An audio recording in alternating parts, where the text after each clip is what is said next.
Hello guys, welcome to our channel Assam competitive academy. अगर आप channel में नए हैं तो चैनल को सब्सक्राइब और बेल आइकन को ज़रूर प्रेस कीजिएगा ताकि हमारे सारे नए वीडियोस का अपडेट आपको मिल जाए। इस वीडियो सीरीज में हम एग्रीकल्चर एक्सटेंशन असिस्टेंट एग्जाम के जनरल साइंस सेक्शन का मोस्ट एक्सपेक्टेड क्वेश्चंस को डिस्कस करेंगे जो पिछले एग्जाम्स में भी पूछे गए हैं। तो चलिए शुरू करते हैं। The first question is who determines the minimum support price in India. Minimum support price जो है वो इंडिया में कौन डिटरमाइन करता है, कौन तय करता है? तो इसका सही उत्तर है आपका the commission for agricultural cost and practices, जिसको हम CACP के नाम से भी जानते हैं। तो अभी MSP के बारे में थोड़ा जान लेते हैं। MSP क्या होता है?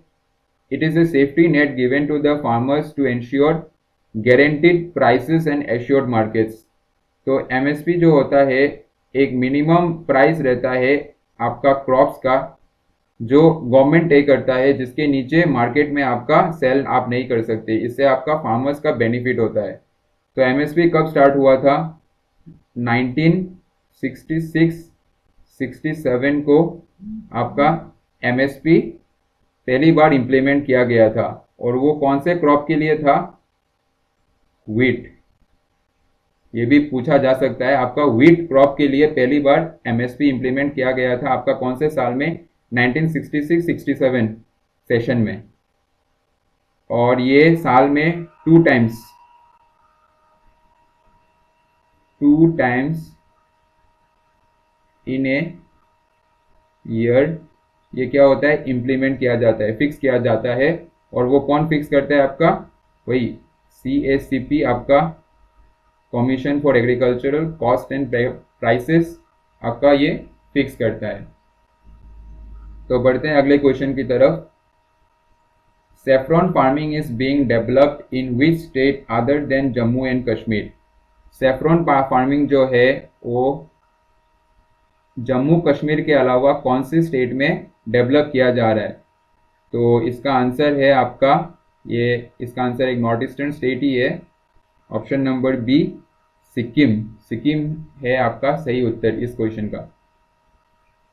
तो सेफ्रॉन जो है वो जम्मू कश्मीर में कश्मीर और किश्तवाड़, याद रखिएगा, ये कश्मीर और एंड कहाँ पाया जाता है आपका?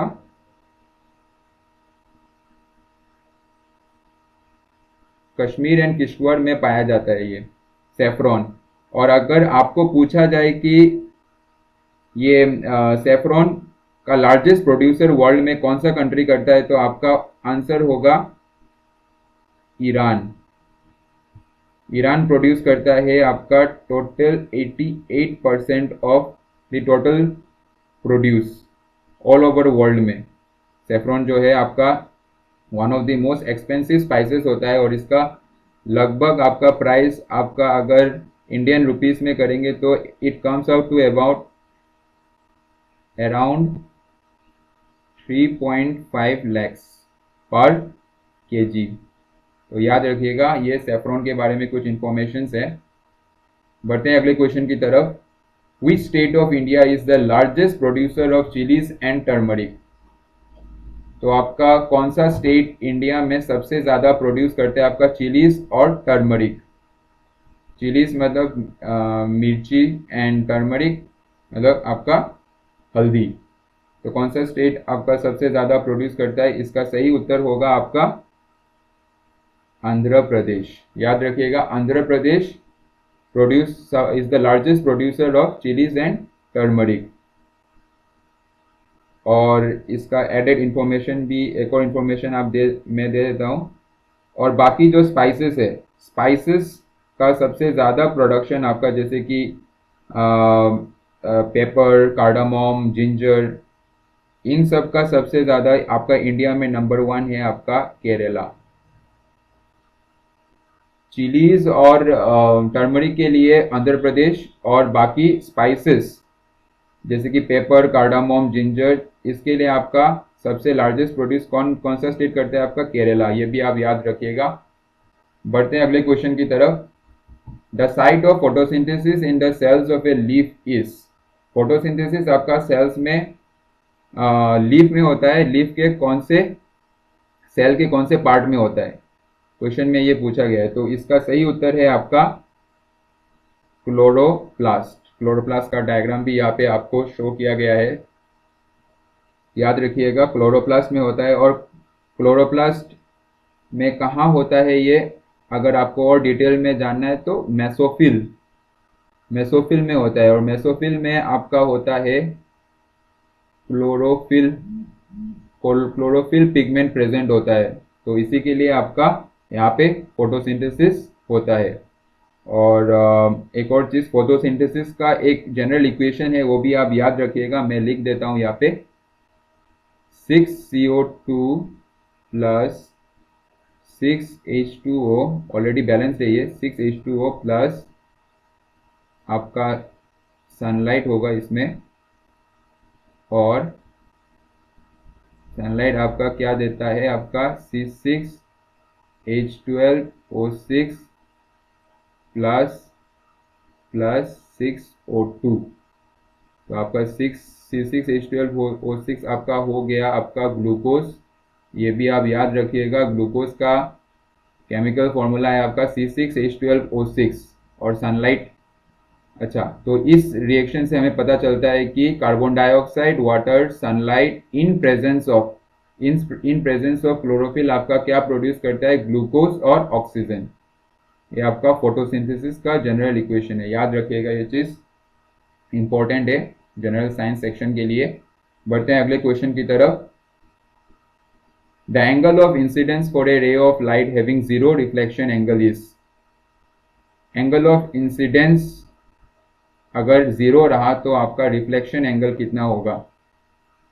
तो पास में दिया गया आपका जो फिगर है, इससे आपको आइडिया मिल जाएगा। एक मिरर के लिए angle of incidence is equal to angle of reflection, तो यहाँ पे जीरो रिफ्लेक्शन एंगल दिया गया है, तो आपका एंगल ऑफ इंसिडेंस भी क्या होगा, जीरो। सिंपल सा क्वेश्चन है, लेकिन ये कंडीशन आपका इंपॉर्टेंट है, ये आपको याद रखना पड़ेगा। Angle of incidence is equal to angle of reflection, अगर आपको ये पता होगा तभी आप ये जान पाएंगे इंफॉर्मेशन जो है। बढ़ते हैं अगले क्वेश्चन की तरफ। Question number 6, the temperature of a conductor is increased, the graph best showing the variation of its resistance is. तो इसका सही उत्तर है कौन सा होगा, आपका रिलेशन है रेजिस्टेंस और टेम्परेचर, तो इसका सही उत्तर है आपका ऑप्शन नंबर ए। ये क्यों आपका सही है, क्योंकि रेजिस्टेंस जो है ये डायरेक्टली प्रोपोर्शनल होता है आपका टेम्परेचर के साथ, तो डायरेक्टली प्रोपोर्शनल होने से वो कांस्टेंट प्रोपोर्शन में वो बढ़ता रहेगा, तो इसका सही उत्तर है आपका ऑप्शन नंबर ए। बढ़ते हैं अगले क्वेश्चन की तरफ। The roots of the plants absorb water from the soil through the process of.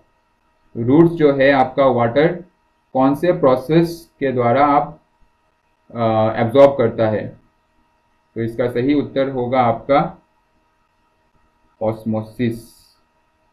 Osmosis है आपका सही उत्तर इसके लिए। ऑस्मोसिस से कैसे करता है, वो रूट हेयर्स के थ्रू करता है, रूट हेयर्स के थ्रू वो करता है।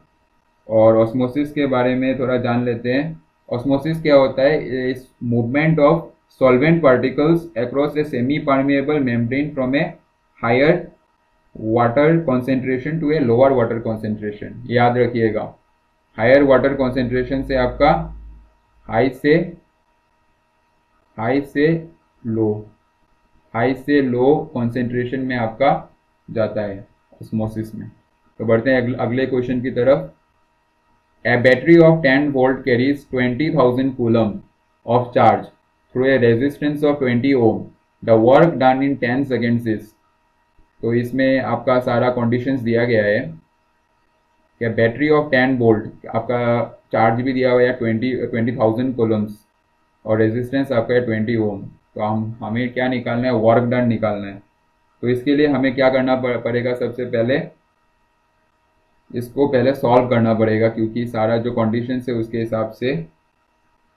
तो सबसे पहले हम क्या फॉर्मूला यूज करेंगे, वर्क डन का क्या फॉर्मूला था आपका, वर्क डन का फॉर्मूला है आपका work done,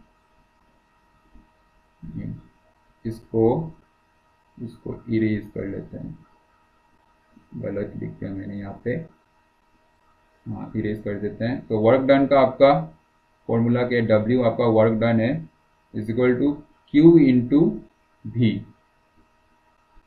work done is equal to charge into volt. ये है आपका इसका जो इक्वेशन हम यूज करेंगे। तो ये आसानी से निकल जाएगा इस फॉर्मूला में डाल के वैल्यूज को।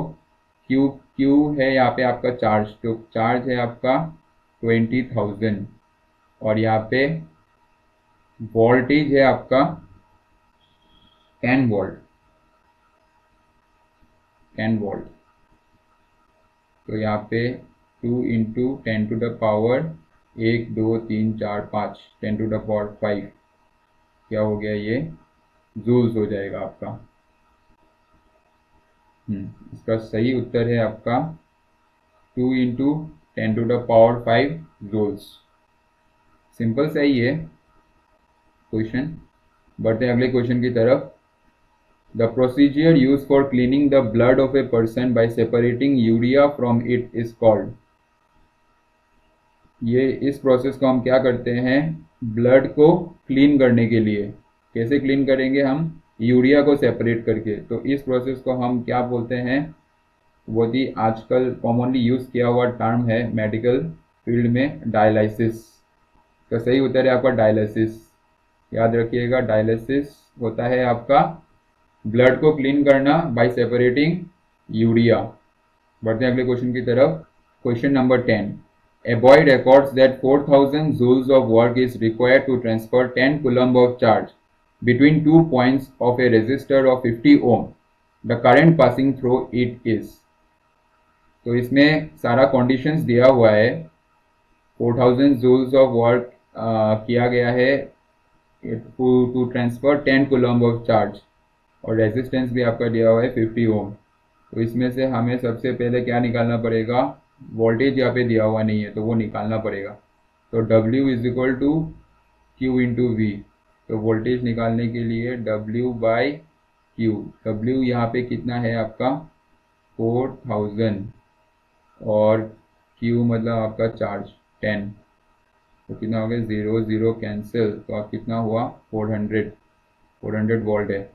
तो इसके बाद हम कौन सा फॉर्मूला में डालेंगे, V is equal to IR formula में डालेंगे करंट निकालने के लिए। I इज इक्वल टू क्या हो जाएगा आपका V बाई R। V कितना है 400, रेजिस्टेंस कितना दिया हुआ है 50, तो कितना होगा 8 टाइम्स। तो आंसर होगा आपका 8 एम्पियर। 8 एम्पियर है इसका आंसर। बढ़ते हैं अगले क्वेश्चन की तरफ। Musa paradisiaca is a botanical name of. Musa paradisiaca आपका कौन सा आपका क्या है, फ्रूट या वेजिटेबल का साइंटिफिक नेम है। तो इसका सही उत्तर है आपका मूसा पैराडेसिका। ये बहुत ही एक कॉमन साइंटिफिक नेम है, याद रखिएगा ये चीज़। और इसका उत्तर है आपका बेनेना। बेनेना का साइंटिफिक नेम है आपका मूसा पैराडेसिका। और यहाँ पे बाकी ऑप्शंस में भी आपका फ्रूट्स जो है उसका भी आप जान लीजिए। मैंगो का है आपका मैंगीफेरा इंडिका, मैंगीफेरा इंडिका है आपका मैंगो का। ऑरेंज का क्या है आपका citrus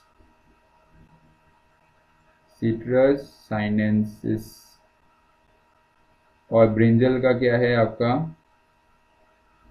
solanum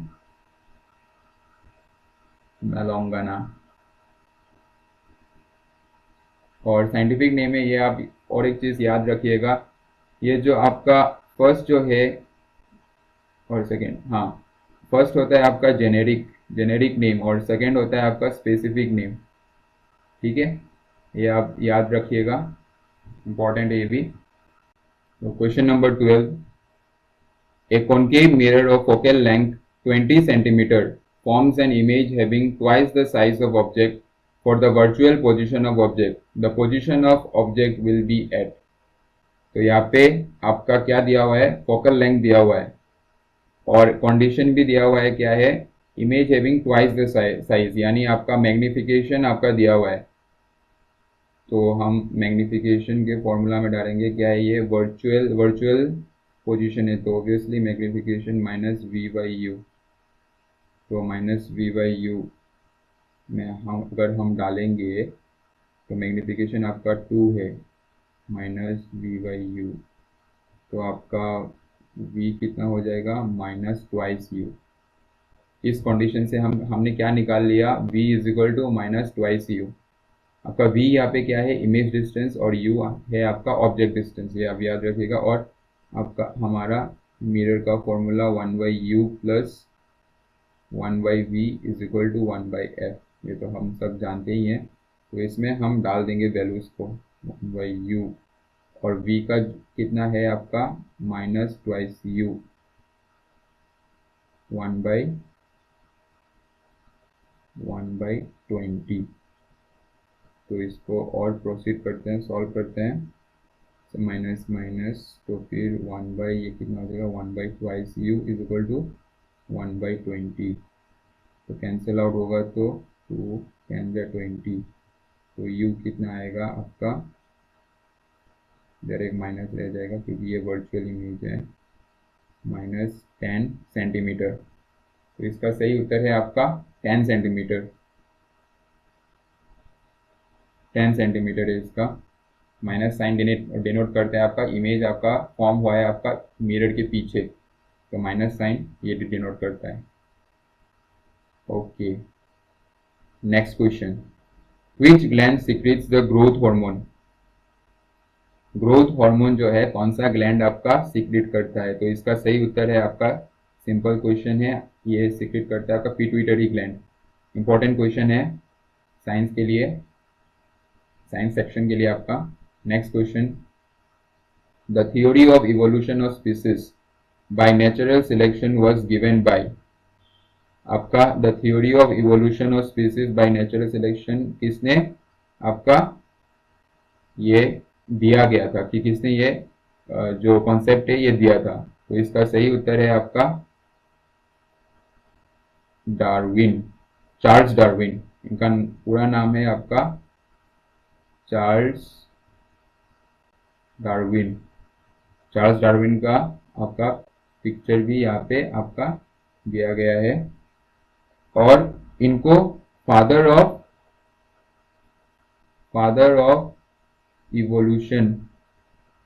evolution and natural selection, father of evolution natural selection भी इनको माना जाता है। तो उनका एक फेमस बुक है, वो भी आप याद रखिएगा, द ओरिजिन ऑफ स्पीसीज।